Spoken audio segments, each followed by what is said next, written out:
saya akan menjelaskan konsep pilihan kata diksi. Diksi bisa diartikan sebagai pilihan kata pengarang untuk menggambarkan sebuah cerita. Diksi bukan hanya berarti pilihan memilih kata, melainkan digunakan untuk menyatakan gagasan atau menceritakan peristiwa, tetapi juga meliputi persoalan gaya bahasa, ungkapan, dan sebagainya.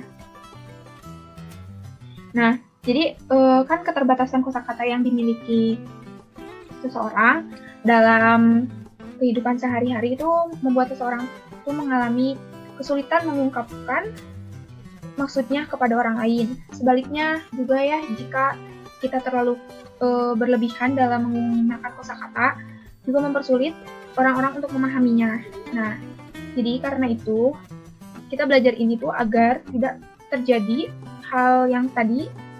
Jadi kita bisa mengetahui dan memahami bagaimana pemakaian kita dalam berkalimat atau berkomunikasi. Nah, secara singkat sih, kalau misalkan di situ penggunaan kata-kata secara tepat ya, untuk mewakili pikiran dan perasaan yang ingin dinyatakan dalam pola suatu kalimat seperti itu. Kerap kali saat berkomunikasi terjadi beda pendapat yang disebabkan kesalahpahaman. Salah satu faktornya adalah penggunaan dan kesesuaian kata atau diksi yang tidak tepat. Lebih dalam lagi, masalah ini dipengaruhi dengan 3 hal, yaitu yang pertama, pokok persoalan yang dibawakan. Yang kedua, para hadirin yang terlibat dalam komunikasi. Dan yang ketiga, diri kita sendiri. Selanjutnya, ketetapan dan kesesuaian kata. Ketetapan. Persoalan ketetapan, kita bertanya, apakah pilihan kata yang dipakai sudah setepat-tepatnya atau tidak? Sehingga tidak akan menimbulkan interpretasi antara pembicara dan pendengar. Selanjutnya, kesesuaian. Kita mempersoalkan apakah pilihan kata dan gaya bahasa yang dipergunakan tidak merusak suasana atau menyinggung perasaan orang yang hadir. Selanjutnya, syarat kesesuaian diksi. Tingkat perubahan tiap bahasa tergantung dari berbagai macam faktor. Selain itu juga ada unsur bahasa bersyarat yang perlu dijaga agar tidak merusak suasana. Unsurnya ialah yang pertama, hindari unsur substandar dalam situasi yang formal. 2. Gunakan bahasa ilmiah dalam situasi khusus dan bahasa populer dalam situasi umum. 3. Hindari jargon dalam tulisan untuk pembaca umum. 4. Hindari pemakaian kata-kata slang. 5. Jangan menggunakan kata percakapan dalam tulisan. 6. Hindari ungkapan Selanjutnya ada kesalahan pilihan kata. Yang pertama ada ketidaksesuaian. Dari 199 data dalam penelitian ini, ditemukan sebanyak 2 tuturan kata yang tidak mengikuti pilihan kata dari segi ketidaksesuaian. Berikut tuturan yang tidak mengikuti pilihan kata dari segi ketidaksesuaian. Yang pertama ada, mari kita bertani, manfaatkan lahan tidur hati bahagia, rezeki pun insya Allah menyertai juga. Ini tidak mengikuti penggunaan pilihan kata dalam hal ketidaksesuaian. Kata tidur tidak sesuai digunakan untuk mengungkapkan sebuah gagasan. Agar dapat menjadi kalimat yang efektif, seharusnya menggunakan kata kosong. Yang selanjutnya, selamat Hari Sumpah Pemuda. Muda adalah kekuatan, jadilah pemuda yang senantiasa berbakti untuk umat dan bangsa. Tuturan ini tidak mengikuti penggunaan pilihan kata dalam hal ketidaksesuaian. Kata berbakti tidak sesuai digunakan untuk mengungkapkan sebuah gagasan. Agar dapat menjadi kalimat yang efektif, seharusnya menggunakan kata mengabdi. Yang selanjutnya ada ketidaktepatan. Dalam penelitian ini, dari 199 data, ditemukan sebanyak 13 tuturan yang tidak mengikuti pilihan kata dari segi ketidaktepatan. Yang pertama, dengan pengurus Bundo Kanduang Kab Agam. Yang kedua, dengan Hidayat Taufik, Camat Malalak, Wali Nagari Ketua Bamus, dan Ketua KAN se-Kecamatan Malalak. Yang ketiga, dengan Buya Haji Suhaili, TK Mudo di Ponpes Darul Ikhlas. Yang keempat, dengan pengurus LKAAM dan Bundo Kanduang Kota Bukit Tinggi. Yang kelima, dengan Idarussalam TK Sultan dan pimpinan Pondok Pesantren Nurul Yakin Ringan-Ringan Pakandangan.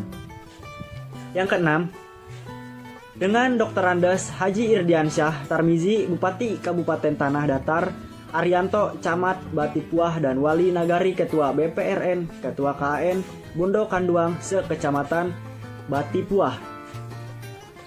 Yang ketujuh, dengan masyarakat di Masjid Darussalam Sungai Baluka Nagari dan 7 Kecamatan Palpuah, Kabupaten Agam. Yang kedelapan, dengan Ustadz Abdul Somad, Kamis 21 Juni 2018. 9. Dengan Camat dan Ketua LKAAM Tanjung Mas. Wali Nagari, Ketua BPRN, Ketua KAN, Sekecamatan Tanjung Mas, Kabupaten Tanah Datar. Ke-10. Dengan Camat Kapolsek LKAAM Kecamatan Tanjung Baru, Bahagian Perekonomian Kabupaten Tanah Datar. Wali Nagari, turunan 1 sampai dengan 10, ini memiliki kesalahan yang sama. Kesalahannya adalah sama-sama tidak mengikuti penggunaan pilihan kata dalam hal ketidaktepatan. Kata dengan tidak tepat digunakan untuk mengawali kalimat. Agar dapat menjadi kalimat yang efektif, seharusnya menggunakan kata bersama, sehingga dapat mengungkapkan gagasan secara tepat, dan gagasan itu dapat diterima secara tepat pula oleh pembaca atau pendengarnya. 11. Alhamdulillah, terima kasih buat keluarga, sahabat, teman yang telah setia memberikan atensi dan dukungannya. Tuturan 11 ini tidak mengikuti penggunaan kalimat dalam hal ketidaktepatan. Kata buat tidak tepat digunakan untuk mengawali kalimat. Agar dapat menjadi kalimat yang efektif, seharusnya menggunakan kata kepada, sehingga dapat mengungkapkan gagasan secara tepat, dan gagasan itu dapat diterima. 12. Dusun Bose, Desa Sika Baulan, kampung penghasil ikan terutama olahan ikan asin yang berkualitas baik. Semoga terus tumbuh dan berkembang usaha perikanan warga. Tuturan 12 ini tidak mengikuti pilihan penggunaan kata yang tepat dalam hal ketidaktepatan. Dalam pemilihan kata, di antara kata Sika Baulan, kampung tidak tepat menggunakan tanda baca koma. Untuk mengungkapkan sebuah gagasan agar dapat menjadi kalimat yang efektif, seharusnya menggunakan kata merupakan di antara kata Sika Baulan dan kampung. 13.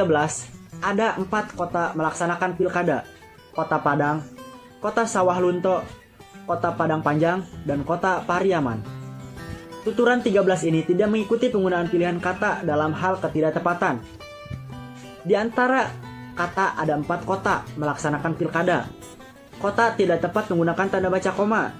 Untuk mengungkapkan sebuah gagasan, agar dapat menjadi kalimat yang efektif, seharusnya menggunakan kata yaitu. Materi selanjutnya adalah jenis kata dalam bahasa Indonesia. Jenis kata dalam bahasa Indonesia itu terbagi menjadi 9. Yang pertama ada nomina, atau disebut juga kata benda. Nomina ini terbagi menjadi 2, ada nomina konkret dan nomina abstrak. Nomina konkret itu yang ditangkap oleh panca indera, seperti rumah, batu, binatang. Sedangkan nomina abstrak itu yang tidak ditangkap oleh panca indera. Contohnya kebesaran, kekuatan. Yang kedua ada kata kerja atau disebut verba. Verba ini dibagi menjadi 2, ada kata kerja penuh dan kata kerja bantu. Kata kerja penuh ini berfungsi sebagai predikat tanpa bantuan kata-kata lain. Sedangkan kata kerja bantu ini untuk membantu kata kerja lain dalam bentuk struktur kalimat yang lengkap. Kata kerja bantu terbagi menjadi 3 jenis. Pertama, untuk menyatakan keharusan seperti harus, meskipun, perlu, dan menyatakan kemampuan, sanggup, mampu, dan yang terakhir menyatakan keinginan. Contohnya ingin, hendak, mau, dan suka. Selanjutnya ada adjektiva atau kata sifat. Ciri dari kata sifat dapat diberi keterangan pembanding, diberi keterangan penguat, dan umumnya dapat diingkari dengan kata ingkar seperti tidak. Keempat ada adverbia atau kata keterangan. Adverbia ini terbagi menjadi 6. Yang pertama ada adverbia kuantitatif berhubungan dengan jumlah, contohnya banyak. Adverbia limitatif berhubungan dengan pembatasan, contohnya hanya.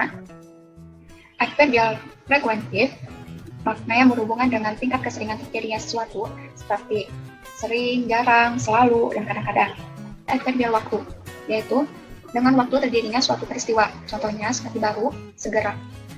Ada adverbia komprehensif, yaitu pertentangan makna kata atau hal yang dinyatakan sebelumnya, contohnya bahkan, malahan, dan justru. Terakhir ada adverbia keniscayaan, makna yang berhubungan dengan kepastian terjadinya suatu peristiwa, contohnya pasti dan tentu. Kelima ada pronomina, disebut juga dengan kata ganti. Pronominal ini terbagi menjadi 3. Ada pronominal persona, penunjuk, dan penanya. Pronominal persona dipakai untuk mengacu pada orang, contohnya kepada diri sendiri atau orang yang diajak bicara. Pronominal penunjuk itu seperti penunjuk umum dan petunjuk tempat. Pronominal penanya berkaitan dengan orang, barang, atau pilihan. Keenam, ada konjungsi atau kata sambung. Konjungsi ini terbagi menjadi 2, ada konjungsi antar klausa dan konjungsi antar kalimat. Konjungsi antar klausa merupakan kata penghubung antara dua buah klausa atau lebih.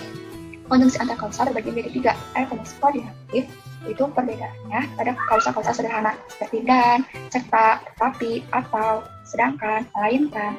Konjungsi korelatif itu menghubungkan dua kata, frasa, klausa yang memiliki status konjungsi setara. Sedangkan subordinatif ini memiliki status konjungsi bertingkat. Yang terakhir ada konjungsi antar kalimat, contohnya seperti biarpun demikian, sekalipun demikian, sesungguhnya pun demikian.